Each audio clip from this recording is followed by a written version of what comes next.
Queens. Happy Tuesday. So on Sunday, Pastor Zach talked about Mordecai, and he's a character in the book of Esther. And today we're going to be talking about another character in the book of Esther.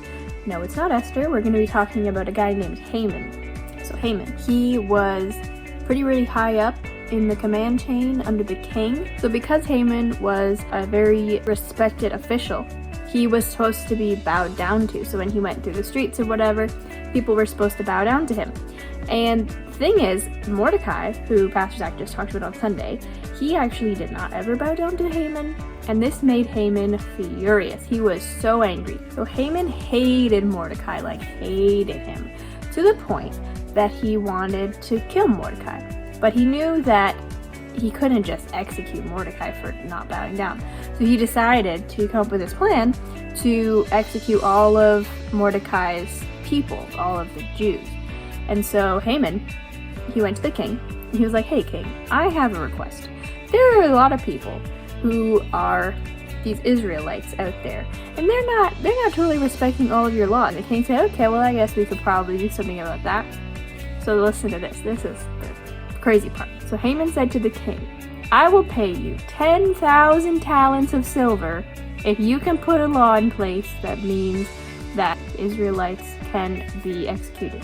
And the king was like, "Oh, that's okay. You can just keep your money. We'll just do it." And you guys know how much that is worth today? So 10,000 talents of silver, I looked this up on the internet, is approximately, let me get this right here, $96 million.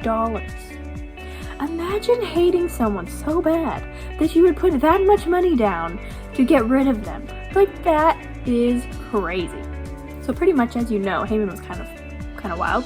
And the thing is, he had no personal happiness. No matter what kind of personal success Haman had, how much money he had, whatever, he was not happy. He was not content. He would just keep saying, "I just want Mordecai dead.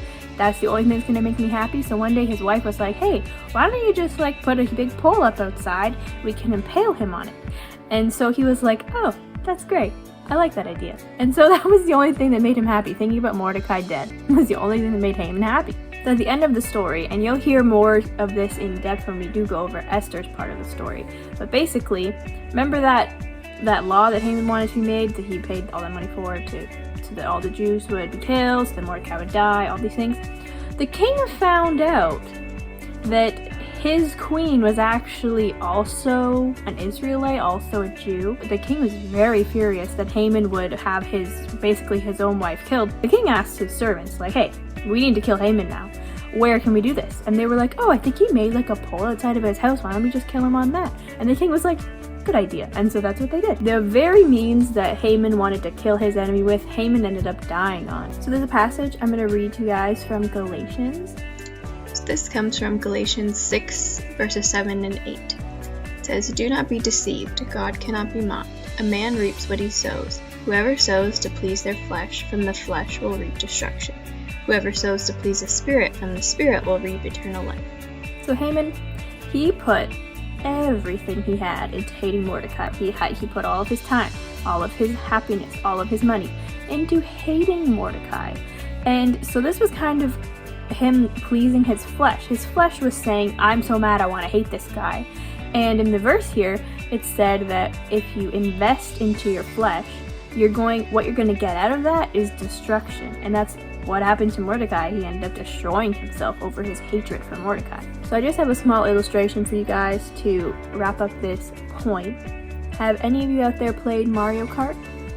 Good game, right? Imagine for a minute if you have a banana peel, because you're in first place. You've been in first place almost the entire game. And so the little boxes, they don't really give you that many cool things when you're in first place. Pretty much you only get bananas and maybe a red shell here and there.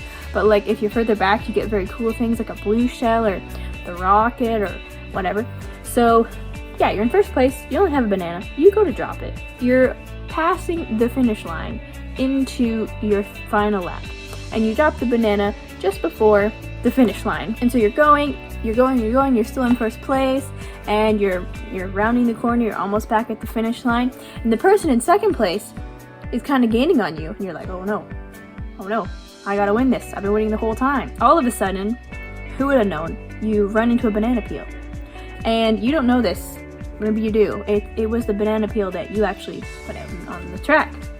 And all of a sudden you're slowed down and the person behind you goes into first place. They pass the finish line. You have not yet passed the finish line when you hear that awful sound, and it's the blue shell coming. And you see it on your screen, but the person in first place is already across the line. You're in second. And you know what that means? The blue shell's coming for you because you are currently the furthest ahead, even though you are not in first place. And so you get hit by the blue shell. And of course, someone else passes you, and someone else passes you, and someone else passes you. And all of a sudden, you're in like near to last place because you slipped on the banana peel that you put down. Many of you probably know where I'm going with this. See, Haman put that pole outside of his house because he was determined to kill Mordecai with it. And, you know, in Mario Kart, you put your banana peel because you want to try to hurt someone else. You're trying to make them slow down. And all of a sudden, the things that you put in place to try to trip someone else up, they're tripping you up. What?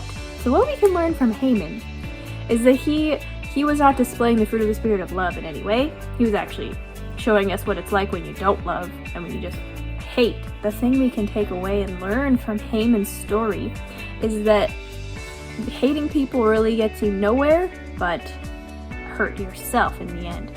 And the key here really is to love others and invest in the things of the spirit. So you can either choose the things of the flesh, which lead to destruction, or the things of the spirit, which lead to life. So yeah, I hope we can all learn from Haman's mistakes. I know sometimes it's easier just to be mad at someone or whatever, but in the long run, it's best to follow the ways of the spirits, which we know. And the fruits of the spirit is love, joy, peace, patience. You know the rest.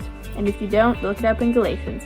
So guys, it's been great doing another one of these videos for you all. We are so close to seeing each other again in person. Next Sunday, September 13th, the countdown is on. It's already less than a week away. So go ahead and save your seat, and we'll see you then. Bye!